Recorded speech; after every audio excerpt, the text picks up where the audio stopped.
우선 강의 서두에 강조하고 싶은 것은 정말 아무것도 모르는 사람은 정말 아무것도 배울 수 없다는 것입니다.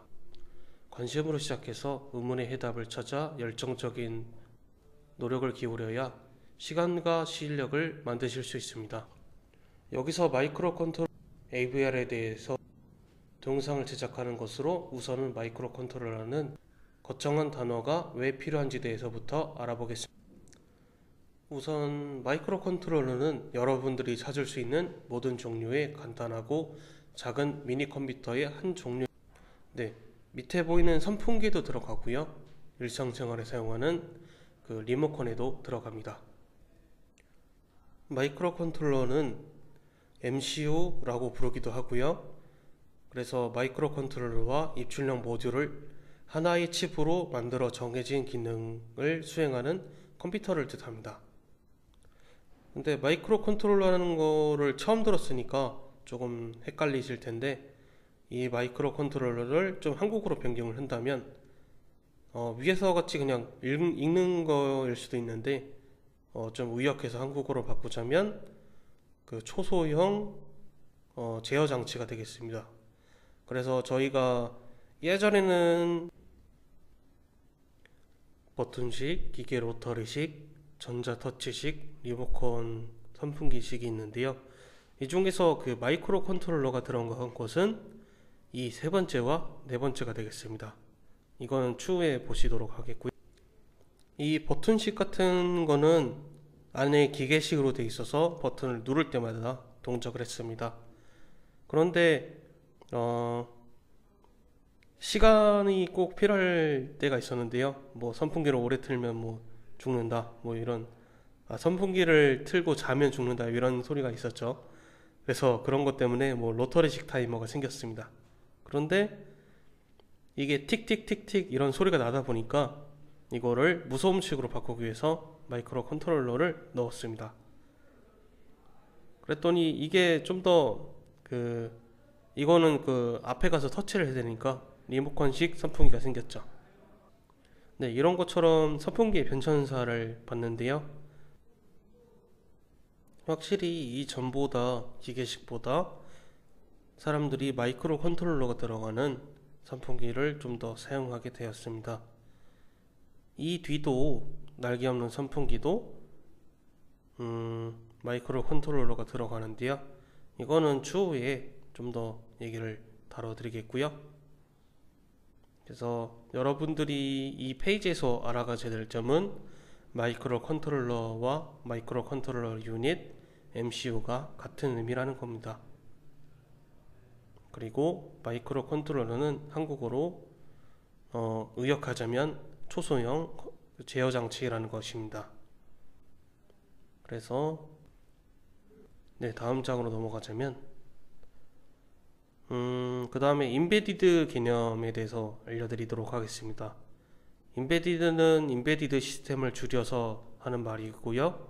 내장된 혹은 끼워 넣는 그런 말을 뜻하고 있습니다. 그렇다면 임베디드 시스템이란 전자, 전기적인, 기계적인 시스템 안에 그 시스템을 컨트롤할 수 있는 다른 시스템을 장착하는 것이라고 할 수 있습니다. 이런 식으로 그 기능 조작부가 들어갔죠. 컨트롤할 수 있는 다른 시스템을 장착해서 임베디드라고 보실 수 있겠습니다. 이 안쪽에는 마이크로 컨트롤러가 있겠고요. 그리고 이 조작부에 따라서 뭐 시간을 조절할 수 있다든지 이 전동기의 그 강약을 조절할 수 있겠죠. 그리고 여기 있는 무슨 서버 모터에 의해서 뭐 회전들을 선택할 수 있겠고요.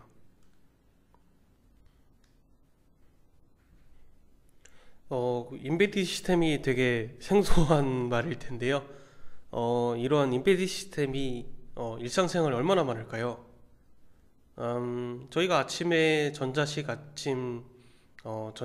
알림 시계로 알람을 끄면서 전자레인지를 이용해서 토스트를 구워서 냉장고나 정수기 음료를 같이 마시고 전동 칫솔로 이를 닦고 옷을 입으며 태블릿 PC나 핸드폰을 보면서 자동차나 대중교통을 이용해서 출근할 때까지 너무나도 많은 곳에서 인베디드 시스템을 접하게 되네요. 그럼 왜 마이크로 컨트롤러가 장착한 제품을 만들까요? 사람들이 편하게 그리고 또는 안전하게 사용하는 제품을 만들기 위해서 할 수 있는데요.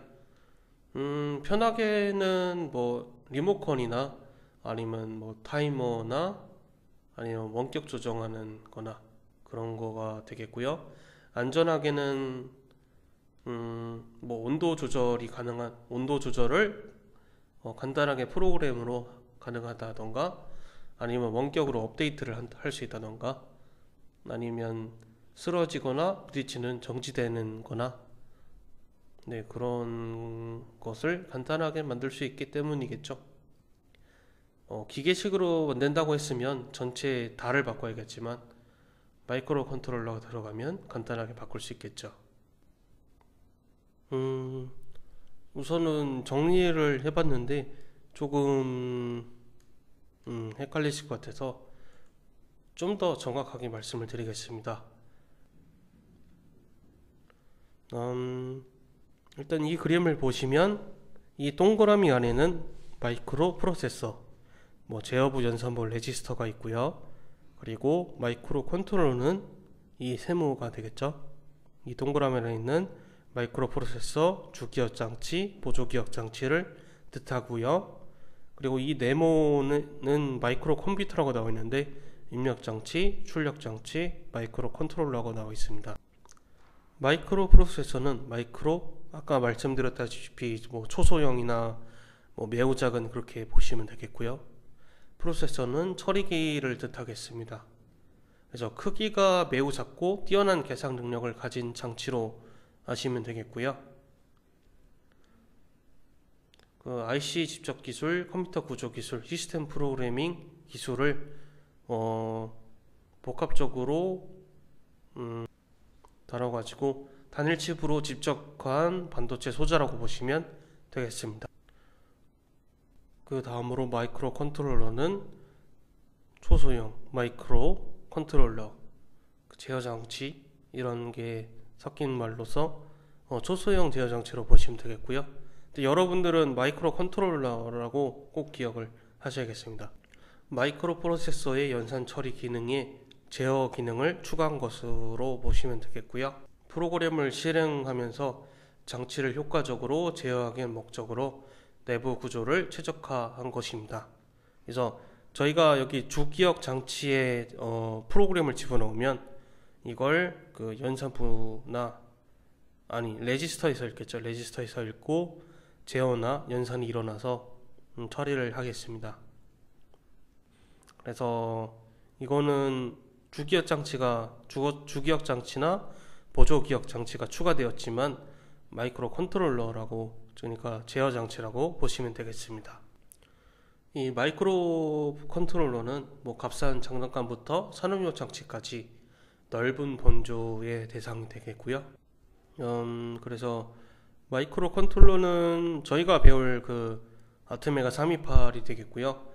외부 디지털 전압에 대한 입출력 기능, 메모리 기능, 타이머 기능, 입력 신호 캡처 기능, 그 AD 컨버터 같은 그 변환 기능, 통신 기능 그런 것들이 들어있겠습니다.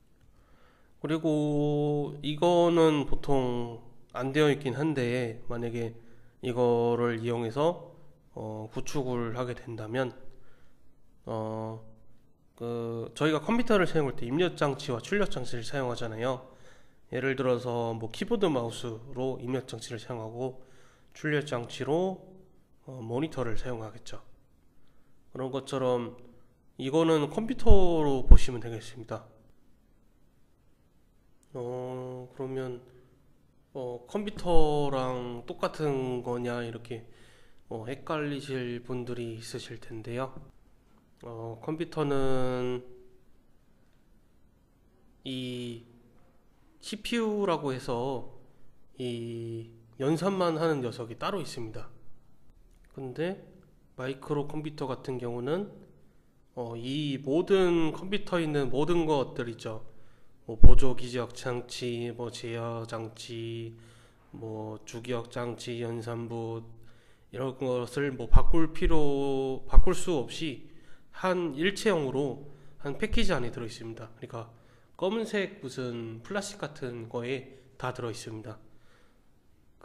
거기에 입력 장치랑 출력 장치도 또 추가적으로 들어간 것이 마이크로 컴퓨터라고 보시면 되겠습니다.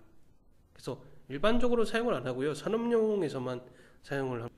그리고 뭐 추가적으로 뭐 MPU라는 게 있는데 MPU는 마이크로 프로세서 유닛의 약자고요. 그 이런 그 마이크로 컴퓨터랑 비교해서 컴퓨터 핵심 기능인 기계어를 해석하고 연산을 수행하는 그 기능에 중점을 두고 있습니다. 그렇기 때문에 뭐 램이나 롬이나 입력 장치, 출력 장치를 추가해 주지 않으면 작동이 불가능합니다. 뭐 이렇게 해서 뭐 마이크로 컴퓨터, CPU,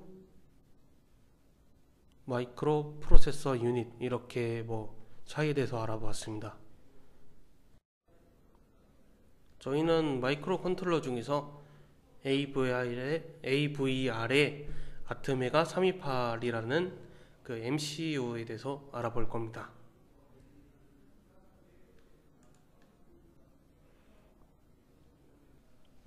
우선 AVR이라는 단어 의미에 대해서 설명을 드리겠습니다. 1996년 아트멜사에서 개발된 하버드 구조로서 8비트 RISC 단일칩 마이크로 컨트롤러입니다. 출시 당시 AVR은 프로그램을 저장하기 위해서 이용한 메모리 방식을 다른 마이크로 컨트롤러처럼 롬, EEPROM 등을 사용하지 않고 단일칩 플래시 메모리를 사용해서 최초의 마이크로 컨트롤러 중 하나입니다. AVR은 6개의 기본 모듈으로 되어 있습니다. 이 중에서 이번 강의에 다룰 모델은 타이니 AVR, 메가 AVR이 되겠습니다. 이 타이니 AVR은 AT 타이니 시리즈로서 0.5에서 8K 프로그램 메모리를 가지고 있고요. 이에 반해서 그 메가 AVR은 8에서 256KB를 가지고 있네요. 그리고 핀 개수도 6에서 32인데 반해 그 메가 AVR은 28에서 100핀을 가지고 있네요. 그리고 메가 AVR은 그 확장된 명령어 집합을 가지고 있습니다. 그래서 뭐 곱셈 명령어, 큰 프로그램 메모리 처리를 위한 명령어 집합이 있습니다. 그리고 제한된 주변 장치와 확장된 주변 장치가 나오는데요. 타이니 AVR 같은 경우는 UART 같은 게 많은데 HCPI나 I2C가 좀 적은 편입니다. 그리고 메가 AVR은 아무래도 핀수가 차이가 나기 때문에 한 4배 정도가 더 많더라고요. 그렇게 보시면 되겠습니다. 그래서 좀 페리페럴이 좀 더 많다, 그렇게 보시면 되겠습니다. 그리고 X메가는 메가 AVR보다 좀 더 메모리도 더 크고 핀도 많고 성능도 더 확장되었고 암호 지원과 DMA 같은 경우는 오버클럭 같은 거고요. 그래서 8비트인데도 16비트나 32비트짜리처럼 사용 가능할 정도로 파워풀하게 동작을 할 겁니다. 이벤트 시스템은 아까 말했던 페리페럴 같은 게 있죠. 이 페리페럴 같은 거를 서로 그 교차해서 사용할 경우도 생길 텐데 그런 것들을 제어할 수 있게 되는 거고, 암호화 지원은 그냥 암호화가 지원된다는 거고요. 그리고 이거는 좀 더 추가된 지원 사항을 뜻하는 것 같은데, 그 메가 AVR 기반으로 다른 AVR 계열에서 찾을 수 없는 LCD 제어, USB 제어, 진화된 PWM, 캔은 그 자동차 쪽에서 뭐 통신하는 그런 뭐 I2C나 SPI 같은 통신 방식으로 읽으시면 되겠고요. 등의 모듈을 추가했습니다. 그리고 FPSLIC는 그 AVR에 FPGA를 추가해서 그 로직 자체를 만드는 거를 거의 뜻하는 거예요. 그냥 거의 PCB 회로를 제작한다. 그 프로그램으로 그렇게 보시면 되는데, 이 FPGA가 그 5K부터 40K 게이트를 가지고 있고요. 다른 AVR과 달리 AVR 프로그램 코드를 SRAM에 저장을 합니다. AVR 코어는 50MHz 이상에서도 실행을 가능하고요. 그리고 32비트 AVR도 있는데 2006년 아트메갈은 32비트 기반으로 AVR32 구조를 만들었습니다. SIMD과 같은 그 DSP 명령어를 추가하여 오디오와 비디오 처리를 할 수 있습니다. 32비트 계열은 ARM과 경쟁 관계여서 명령어 집합은 다른 RISC와 비슷하지만 원래 AVLA나 다양한 암코어와 호환되지 않습니다.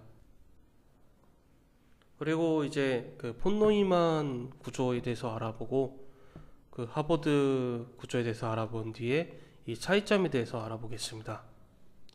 그리고 이거를 이해하시면 좋은 점이 이미 그 다 갖춰졌는데 이걸 왜 배우냐 하실 텐데, 이걸 이해하시면 하드웨어 구조를 이해하기가 더 편리해서 조금 설명을 드리겠습니다.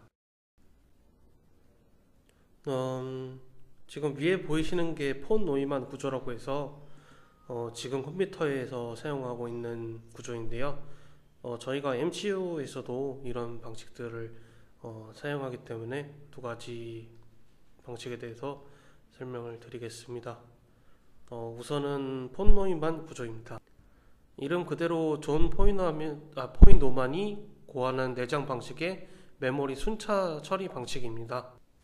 데이터 메모리와 프로그램 메모리가 구분되어 있지 않고 하나의 버스를 가지고 있는 프로그램을 뜻합니다. 네, 이 그림 보시면 이해가 가실 거예요.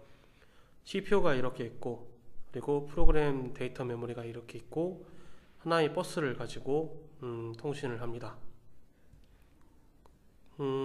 하나의 버스를 가지고 있기 때문에 동시에 여러 가지 명령어를 내리지 못해요. 그래서 이전과는 뭐가 다르냐 하면, 이전에는 그 뭐 예전 영화 같은 거 보면은 교환기에서 무슨 스위치 같은 거 설치하고 뭐 전선 뭐 배치 다시 하고, 그 다음에 뭐 선 같은 걸 막 꼽잖아요. 그런 거 대신에 이 방식대로 하면 프로그램 데이터 메모리를 교환하는 것만 가지고도 다양한 처리들을 할 수 있는 거죠. 그거 외에도 프로그램을 옮기만 해도, 이 메모리에 옮기만 해도 CPU를 제어할 수 있게 된 거죠. 폰 노이만 구조의 디지털 방식에서 저장된 프로그램의 개념이 도입되었습니다. 이는 프로그램을 구성하는 명령어들을 이미 접근이 가능한 메모리상에 순차적으로 배열하고 동시에 조건 분기, 그러니까 조건 분기는 if문 같은 거죠.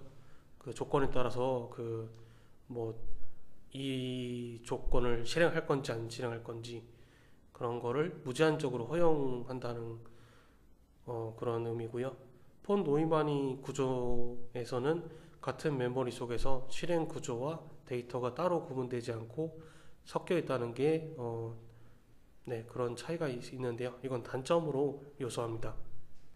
그리고 밑에 보이시는 거는 폰 노이만 병목 현상입니다. 아까 말씀드렸던 단점 같은 건데요. 그래서 이 문제는 읽고 들어가셔야 될 것 같은데, 설명드리자면 일반적으로 자료 경로의 변복 현상 또는 기억 장소의 지연 현상을 이릅니다. 이는 나열된 명령을 순차적으로 수행하고 그 명령은 일정한 기억 장소에 값을 변경하는 작업으로 구성되는 폰 노이만 구조에서 기인합니다. 그리고 이러한 문제들을 완화하기 위해서 메모리 계층 DMA 하버드 구조 뉴로모르픽 컴퓨팅이 있습니다.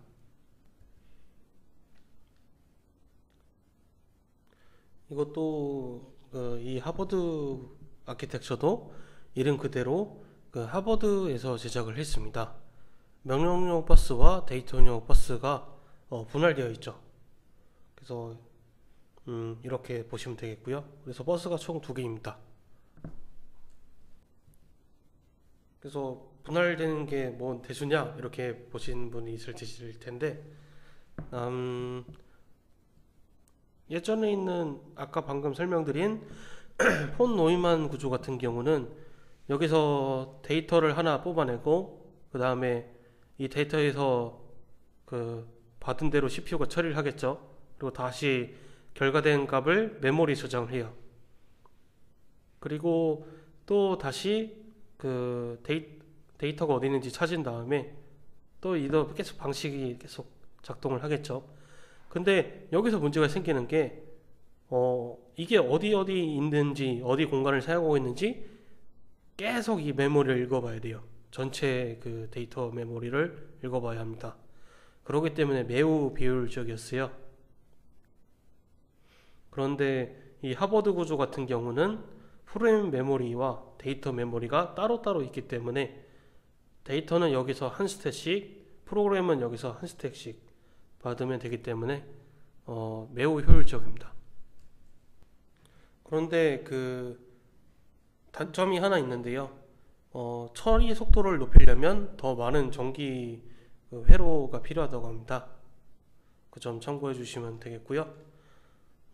그래서 저희는 수정된 하버드 구조를 사용을 하는데요. 이것도 아무래도 부족하기 때문에 데이터를 받고 보내는데 조금 부담이 있었습니다. 그래서 중간에 캐시 메모리를 더 가지고 가벼운 거, 그러니까 보통 명령용이나 뭐 데이터용 그런 것들은 캐시 메모리로 분할을 시켰고요. 그리고 만약에 데이터를 잃거나 그런 오류가 났을 때는 주 메모리로부터 데이터를 가져오거나 뭐 저장을 했습니다. 그래서 현재 사용하고 있는 에이블의 칩은 이게 효율적이어서 이걸 사용을 하고요. 그리고 시스크와 리스크에 대해서 설명을 드리겠습니다.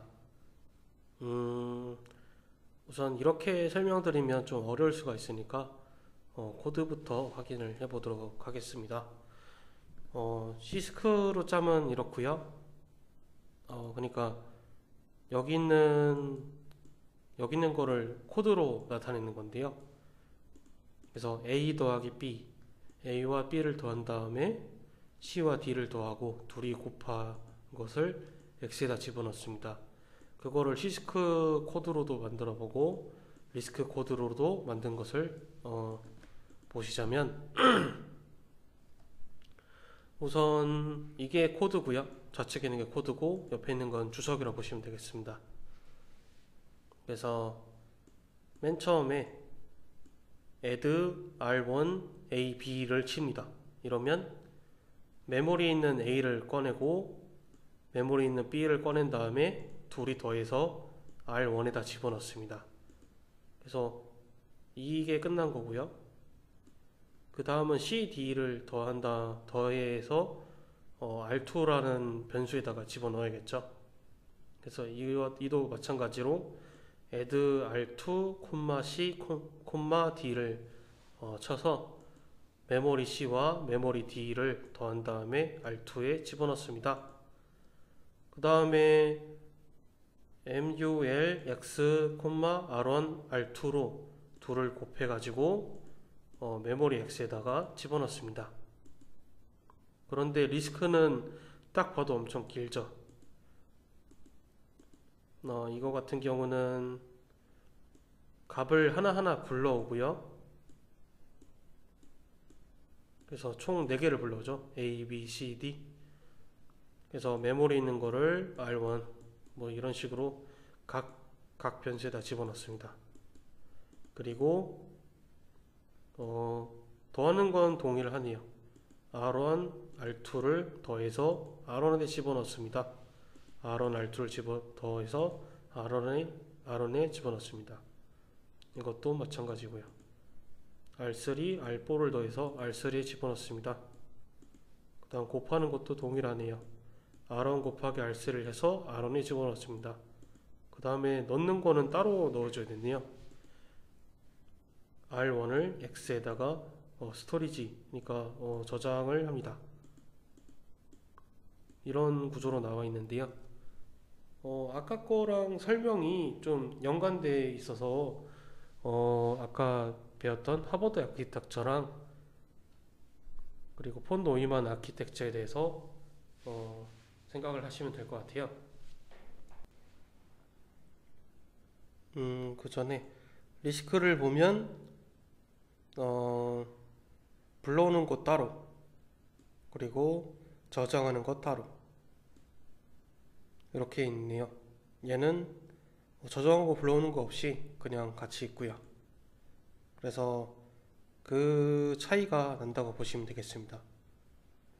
그래서 CISC는 복잡한 명령을 가지고 있고요.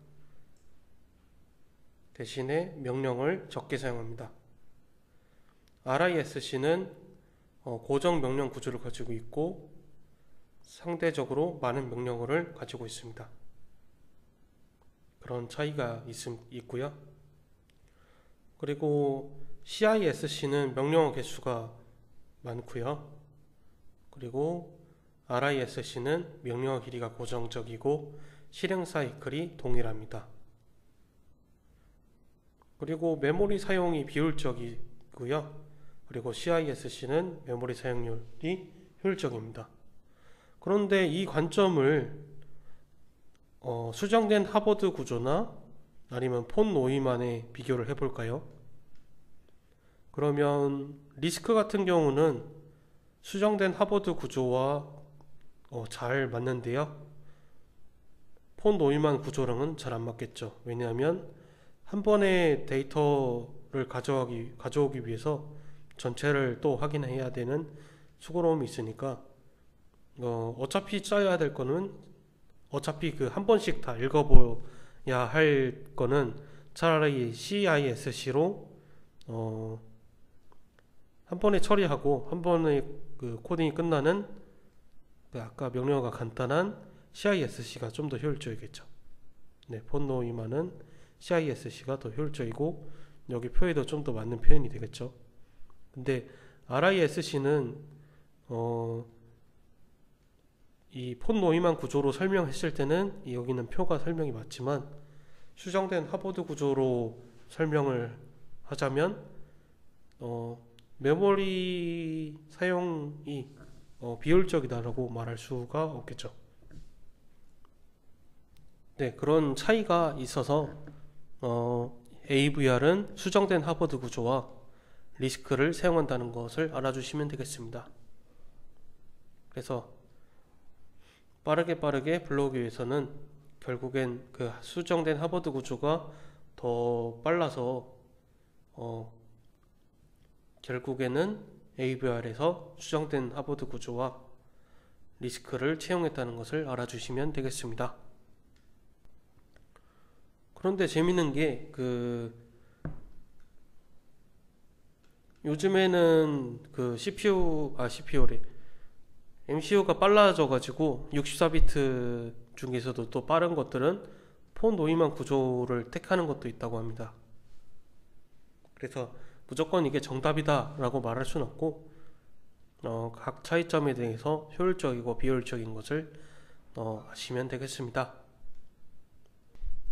마이크로 컨트롤러의 세부적인 구성 요소에 대해서 확인드리도록 하겠습니다. 마이크로 컨트롤러는 크게 프로그램 메모리, 코어, 데이터 메모리로 나눠져 있습니다. 이 세 개로 구분되어 있고요. 프로그램 메모리는 CPU가 어떤 동작을 할지에 대한 프로그램 명령어 저장을 합니다. 프로그램 메모리 크기는 CPU가 수행해야 할 명령어 개수를 의미합니다. 해야 할 동작이 복잡하거나 명령어를 많이 써야 한다면 프로그램의 크기가 큰 마이크로 컨트롤러를 선택해야 합니다.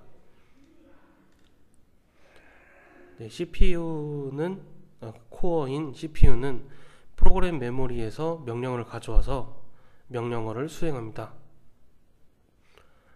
명령어 수행 후 만들어진 임시 데이터는 SRAM에 저장을 합니다. 사람의 비유함은 두뇌와 같은 역할을 하고요. 코어 옆에 연결된 오실레이터는 코어가 작동하기 위해서 엔진 같은 역할을 합니다. 오실레이터는 흔히 클럭이라고 하고요. 클럭 주파수에 따라 코어 CPU를 얼마나 빠르게 동작할 수 있는지 결정을 할 수 있습니다. 데이터 메모리입니다. 데이터 메모리는 SRAM을 사용을 하고요. 데이터 메모리 수행 결과 데이터 메모리는 명령어가 수행된 후 결과값을 저장하는 데 사용을 합니다. 예를 들어서 템프는 3 더하기 5라는 명령어가 실행되어서 8이라는 결과가 만들어지면 그 결과값은 SRAM에 저장되게 됩니다. 그래서 여러분들이 아두이노가 좀 익숙하실 테니까 아두이노로 말씀을 드리자면 프로그램을 저장할 때는 플래시 메모리에 저장이 됩니다. 이 프로그램 메모리에 저장이 되고요. 그 다음에 저희가 데이터를 사용한 후에 뭔가 처리된 결과값이 나온다던가 아니면 변수가 생긴다던가 하면 이 SRAM에 저장이 됩니다. 그리고 저희가 볼라타일이라는 아두이노 변수에 대한 무슨 전기를 내린다고 하면 이 SRAM에 저장이 됩니다. 그래서 이걸 잘 사용하셔야지 데이터 관리를 좀 더 잘 하실 수 있겠습니다. 그리고 여기 데이터 메모리에 대해서 좀 더 설명을 드리자면 주변 장치, 그러니까 페리페럴이라고 부르는 GPIO, ADC 타이머, EEPROM, SPI, I2C, UART 등등 CPU와 SRAM 사이에 연결된 데이터 버스들이 있습니다. 여기는 하나, 둘, 셋, 넷, 다섯, 일곱, 여덟 개의 데이터 버스가 있고요. 그래서 이 8비트로 구성된 8비트 마이크로 컨트롤러라고 부르거든요. 이 버스 수에 따라서. 그래서 이걸 공동으로도 이용이 가능합니다. 근데 다른 걸 쓰고 있을 때는 이 버스를 사용할 수가 없고요. 한 번에 그냥 처리되는 데이터가 8비트인 것만 그냥 이해를 하시면 되겠습니다. 이 버스 수에 따라서 8비트, 16비트, 32비트 이렇게 구분을 하고요. 그리고 이제 SRAM, 비발성 메모리 그렇게 설명을 드리겠습니다. 그래서 저희가 여기에는 어떤 프로그램이 들어가고 여기는 어떤 데이터가 들어가는지 설명을 드렸습니다. 그리고 버스는 어떤 차이가 있는지에 대해서 설명을 드렸고요.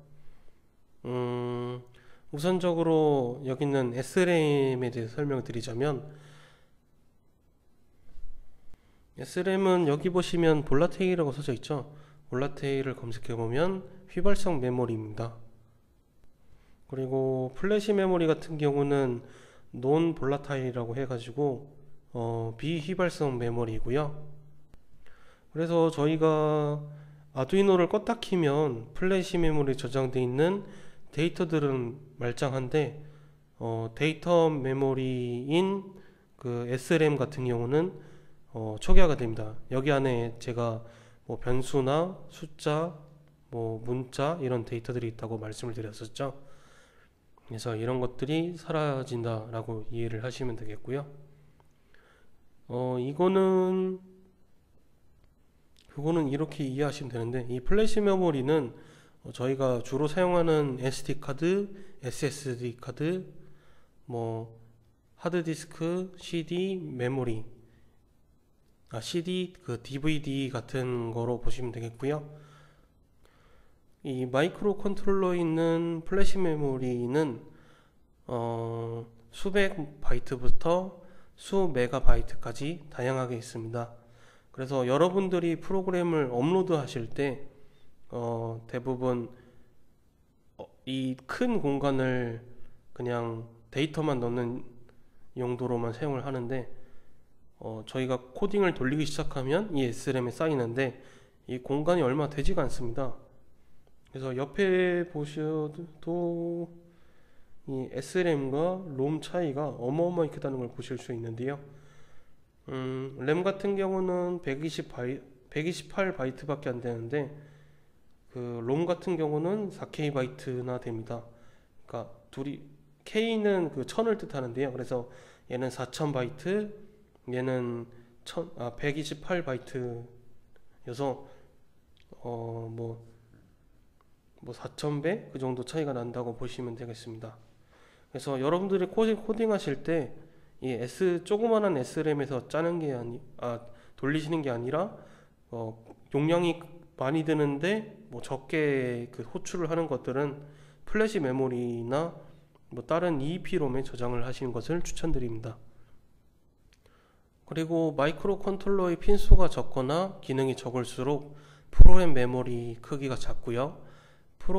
마이크로 컨트롤러의 핀수가 크고 기능이 많을수록 프로그램 메모리 크기가 크다는 직관적인 차이가 있습니다. 그리고 휘발성 메모리인 SRAM인 볼라타일은 전원이 입력되지 않으면 데이터가 사라집니다. 아까 말씀드린 것과 같고요. 통상 전원이 입력되었을 때 초기값은 언노운 상태입니다. 언노운 상태는 SRAM이 각 비트 값이 1이 될 수 있고 0이 될 수 있음을 뜻합니다. 따라서 전원이 입력되었을 때 반드시 SRAM 데이터를 초기화 시켜 주셔야 합니다. 일반적으로 마이크로 컨트롤러의 핀수가 적거나 기능이 많을수록 데이터 메모리가 작고, 마이크로 컨트롤러의 핀수가 크고 기능이 많을수록 데이터 메모리 크기가 커지게 됩니다. 이것도 아까와 같이 직관적이고요. 데이터 메모리 크기는 프로그램 메모리에 비해서 약 10분의 1 이하로 내장되는 경우가 대부분입니다. 단 영상이나 이미지 처리를 목적으로 만들어진 마이크로 컨트롤러는 SRAM에 비해 SRAM이 플래시 메모리에 비해서 크게 내장된 경우가 있습니다. 네, 또는 SRAM 이외에 별도 메모리가 있는 경우가 있는데요. DDR 메모리가 있는 경우가 있습니다. 지금부터는 아트메가 328이라는 MCU에 대해서 알아보도록 하겠습니다.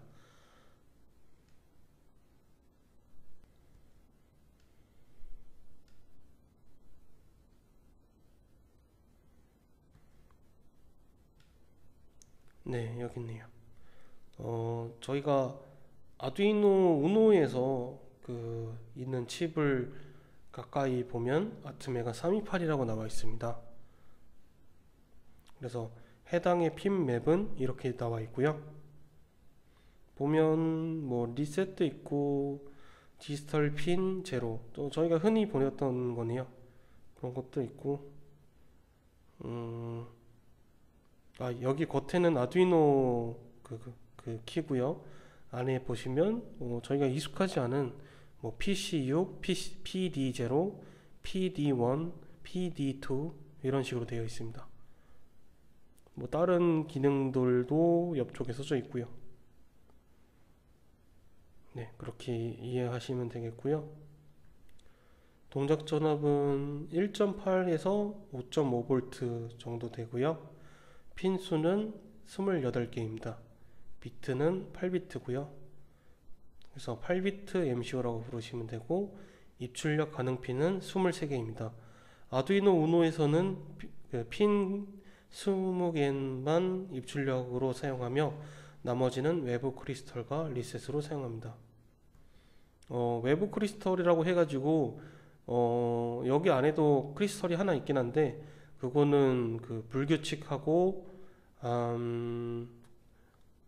없, 외부 크리스털이 없을 경우 그냥 간단하게 샘플용으로 사용할 수 있는 거기 때문에 꼭 외부 크리스털이 붙어야 되거든요. 고속으로 사용하기 위함도 있고요. 그리고 안정적인 클럭을 받아서 안정적인 데이터를 받거나 쓰기 위함이고요.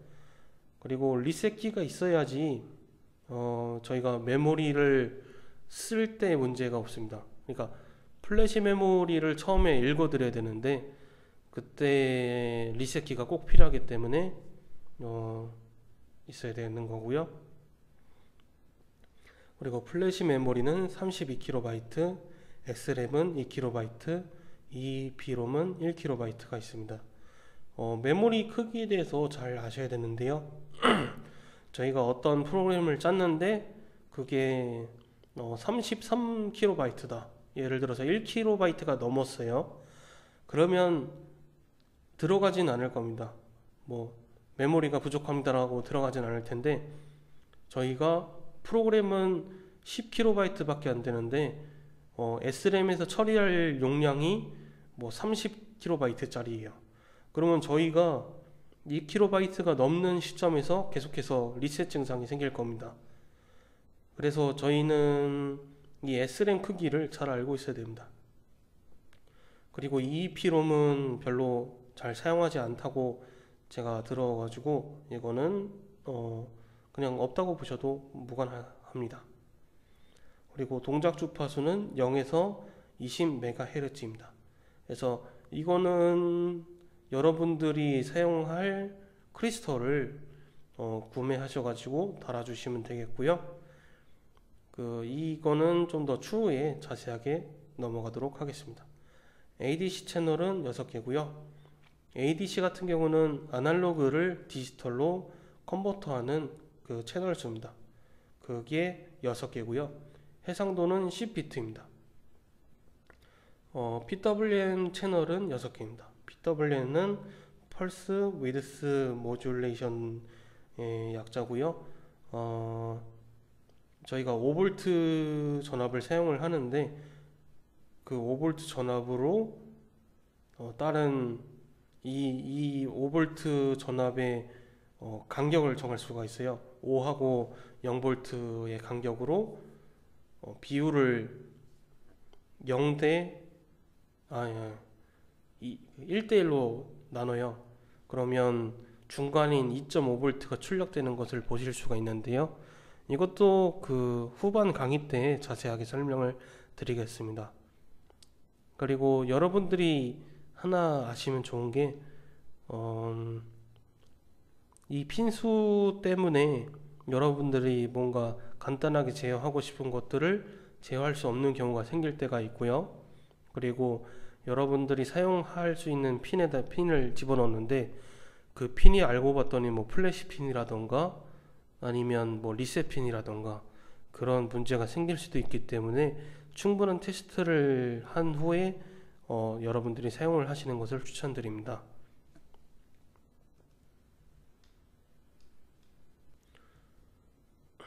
그리고 제가 방금 아트메가 328이라고 말씀을 드렸는데 정확하게 보시면 아트메가 328 P-PU라고 써져 있습니다.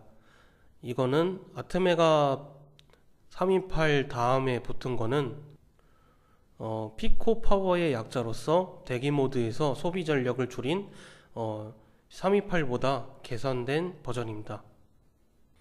두 번째 그 다시 PU는 거기서 P는 PDIP를 뜻하고요.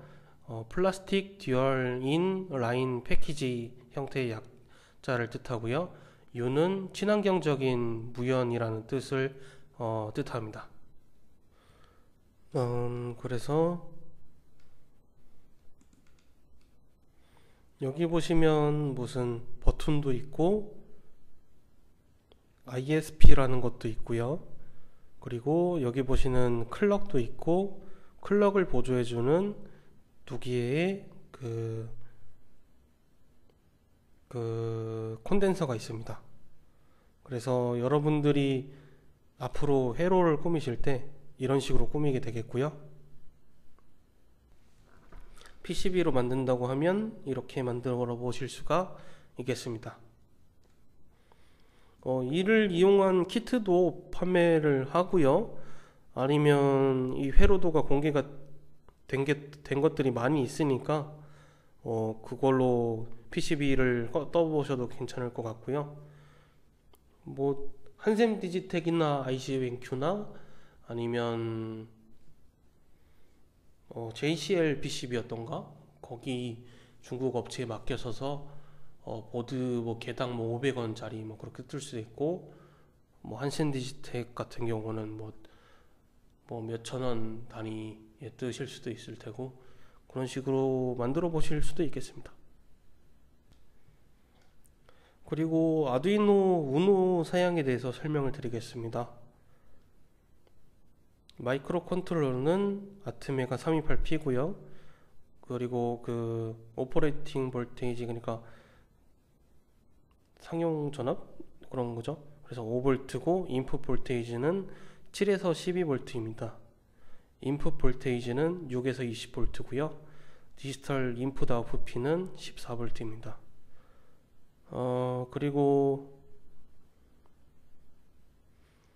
여러분들이 아두이노에다가 이걸 꽂고 인풋 볼테이지를 꽂고 5V를 연결하고, 아두이노는 여기다가 5V 넣어도 잘 동작되는데 왜 9V짜리 건전지를 꼽으라 그러냐, 망가지는 거 아니냐 라고 하시는 분이 가끔씩 계시는데, 여기는 그 레귤레이터가 있어요. 이 레귤레이터가 7에서 12V 용으로 나온 건데요. 뭐 중국 버전은 이게 뭐 다를 경우 다른 전압을 사용할 수가 있습니다. 뭐 LDO를 사용할 경우에는 뭐 5.5V나 뭐 6V가 들어갈 수도 있는 거고요. 여튼 제가 하고 싶은 말은, 여기에 그 적은 전압을 집어넣으면 이 회로가 OPMP로 이루어진 회로인데요.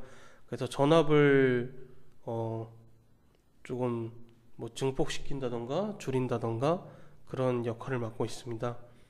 그래서 이 회로가 여러 번 작동을 해요. 적은 전압을 집어넣었으니까 그 전압이 나올 때까지 여러 번 회로를 동작시킵니다. 계속 피드백이 이루어지고요.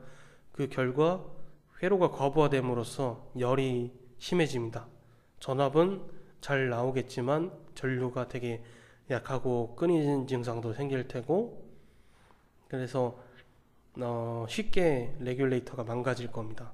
그렇기 때문에 꼭 레귤레이터를 사용하실 때는 한 번씩 실험을 해보시면서 이때는 이렇구나 저때는 저렇구나 한번 알아보시는 것을 추천드리고요. 그렇기 때문에 여기서 6에서 20V라는 게 지정되어 있죠. 최소한 6V를 넣어야지 망가지지 않고요. 최대한 20V 이하로 해야지 망가지지 않습니다.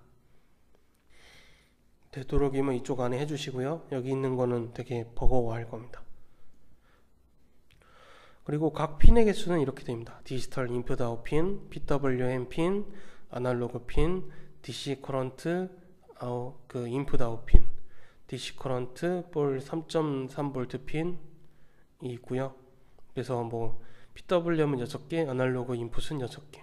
아까랑 동일하네요. 그리고 뭐 전압은 20mA가 나오고요. 전류죠. 그리고 오메 버칙 뭐 그런 거 비슷하게 따라 가지고 그 전압이 낮아지면 전류가 높아질 수밖에 없어요. 그래서 3.3V를 사용할 경우 50mA가 나옵니다. 그래서 대부분의 그 통신이 들어가는 것들은 3.3V를 많이 사용을 합니다. 왜냐하면 그 고전류를 필요하기 때문에 전압을 낮추고 전류를 많이 끌어오는 식으로 합니다. 플래시 메모리는 32KB고요. 여기에 무슨 부트로더 같은 게 있는데 아트메가 1662죠. 이거는 뭐 0.5KB의 부트로더를 가지고 있다고 합니다. 아니죠. 이 플래시 메모리 여기 있겠네요. 이 중에서 사용하고 있다는 거네요. 그리고 SRAM은 2KB고요. 그리고 EEPROM은 1KB입니다. 클럭 스피드는 16MHz고요. 그 LED 분리는 그 13번 핀을 사용하고 있고, 뭐 길이는 이 정도 되고, 뭐 이거는 뭐 기구 쪽에서 보시면 되겠네요. 그리고 클럭 스피드는 16MHz를 쓴다는 것을 이해하시면 되겠습니다.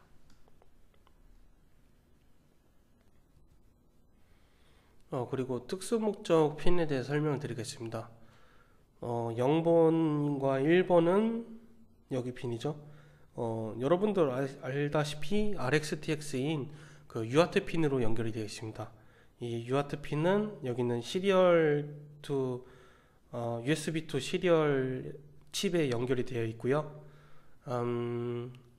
이 칩은 이런 기능으로 사용하는 것서 기능에 대해서 설명을 드렸고요. USB to TTL이라고 부를 수도 있겠는데요.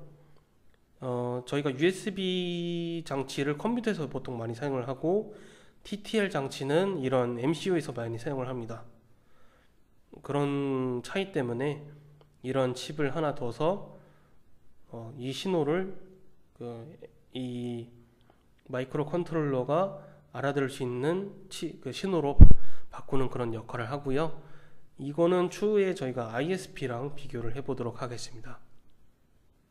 가 아니고 위에 있는 ISP랑 동일하게 생각하시면 되겠습니다. 얘는 ISP가 내부에 있는데 얘는 ISP가 외부에 있다, 이렇게 보시면 되겠습니다. 여기 보시면 2, 3번에 인터럽트 핀이 있는데요. 인터럽트는 저희가 다른 게 동작하고 있을 때 어떤 스위치나 어떤 동작을 하기 위해서 뭐 센서를 달아놓은 게 있어요. 그거를 눌렀을 때 즉각적으로 프로그램에서 빠져나와서 동작하기 위해서 인터럽트 핀이 2개가 있고요. 이거는 아두이노의 그 attach interrupt라는 함수로 사용이 가능합니다. PWP에는 여기 물결표가 있는 3번, 5번, 6번, 9번, 11번으로 사용이 가능하고요.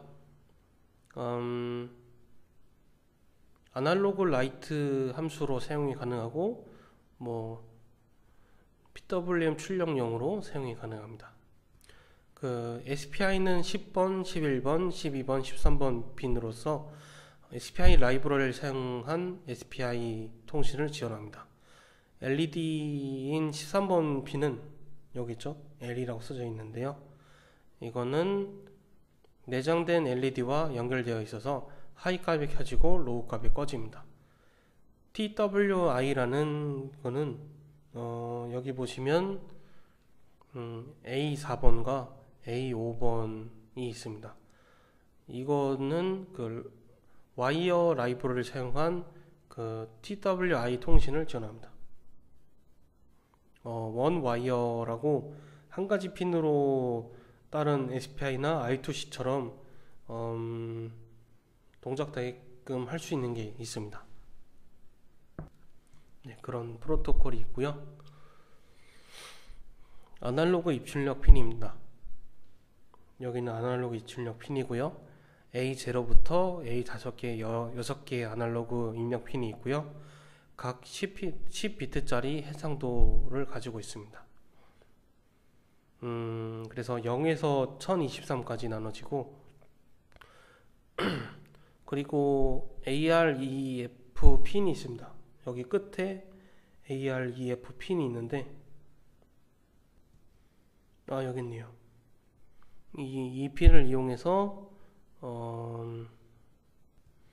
좀 더 다르게, 좀 더 그 낮은 값이나 높은 값에 따라서 조절을 할 수 있게끔 변경도 가능합니다. ISP나 뭐 다른 이런 그 TTL이 없는 것들은 리셋 버튼을 눌러줘야 되는데, 우노에서는 연결된 컴퓨터에서 소프트웨어적으로 리셋을 시킬 수 있도록 설계되어 있습니다. 아트메가 8252 다시 16U2는 하드웨어 플로우 컨트롤러 라인인 DTR이 있어서 아트메가 328의 리셋 라인을 컨트롤할 수 있습니다. 이 라인은 로우로 일정 시간을 만들면 칩이 리셋이 됩니다. 이게 여기 있는 리셋 핀을 제어를 하는 거죠. 여기 있는 리셋 핀을요. 그래서 리셋 사인은 그냥 15옴 정도 115옴 정도 저항을 5V로부터 연결을 하면 된다고 합니다. 그래서 로우로 둬야 된다고 하니까 기본적으로 풀업이라는 걸 보실 수도 있겠고요. 그리고 여기 나오는 부트로더 같은 경우는 여기 내부에서 계속 감시를 하고 있는 녀석인데요. 저희가 USB를 통해서 USB to TTL에다가 신호를 보내면 이거는 주기적으로 계속 이 버퍼가 들어오냐 안 들어오냐 감시하고 있습니다. 그러다가 여기서 감지가 되면 여기다 리셋 신호를 보냅니다. 리셋 신호를 보내면 여기 있는 부트로더가 바로 감지를 하고 버퍼에 뭐가 들어와 있는지 감시를 합니다. 그래서 0번 1번인 UART 쪽에 감지가 되면 프로그램 업로드를 하기 전에 완전 플래시 메모리를 초기화 시킵니다.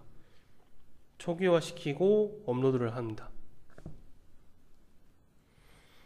그거는 여기를 보시는 게 더 편하겠네요. 리셋이 발생되면 아두이노 칩에서 그중에서 아트메가 328 P-PO 칩에서 새로운 코드가 업로드 되기를 기다리고 있습니까? 라고 이런 조건이 있다고 합니다. 거기서 버퍼에서 새로운 코드가 떴는지 안 떴는지 감지를 합니다. 떴으면 기존 코드를 삭제하고 새로운 코드를 업로딩합니다. 만약에 아니면 타이머가 1초를 경과했는지 안 했는지를 따져서 계속 이 루프를 타겠고요. 만약에 아니라고 하면 만약에 맞다고 하면 타이머 리셋 후에 1초 경과 후에 업로드가 되어 있는 코드로 이제 실행을 바로 합니다. 이쪽에서 리셋이 한번 나오긴 하는데 그렇게 되겠고요. 이 부트로더는 한마디로 정리하자면 부팅을 위한 프로그램으로 운영체제를 불러오기 위한 프로그램으로 그냥 보시면 되겠습니다. 그래서 일단 컴퓨터의 의미로서는 바이오스에서 부트로더를 통해서 커널이 연결이 되고요. 이 커널에서 운영체제가 업로드가 됩니다. 아두이노에서는 이렇게 되겠네요. 아두이노 업로드를 하면 USB to 마이크로 B로 연결이 되어 있어요. 그래서 이쪽으로 USB 드라이버로 받고요. 그리고 TTL이라는 로직을 통해서 USB에서 UART로 변환이 됩니다. 그래서 여기는 일반 선이 되겠죠. 일반 선으로 연결되고 이 부트로드를 통해서 UART에서 버퍼가 들어오는지 파악을 해서 바로 플래시에서 리셋이 일어난다던가 업로드가 된다던가 그렇게 처리를 할 수 있다는 것을 알게 되었습니다.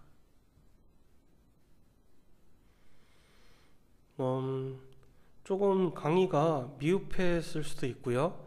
아니면 좀 설명이 좀 너무 지나쳤을 경우도 있습니다. 문의사항은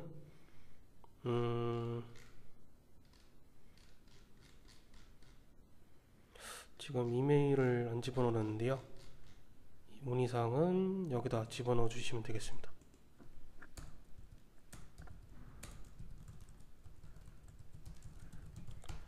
여기다 주시면 되는데, 네, 여기다 주시면 되고요. 저는 보조강사 이민우였습니다. 감사합니다.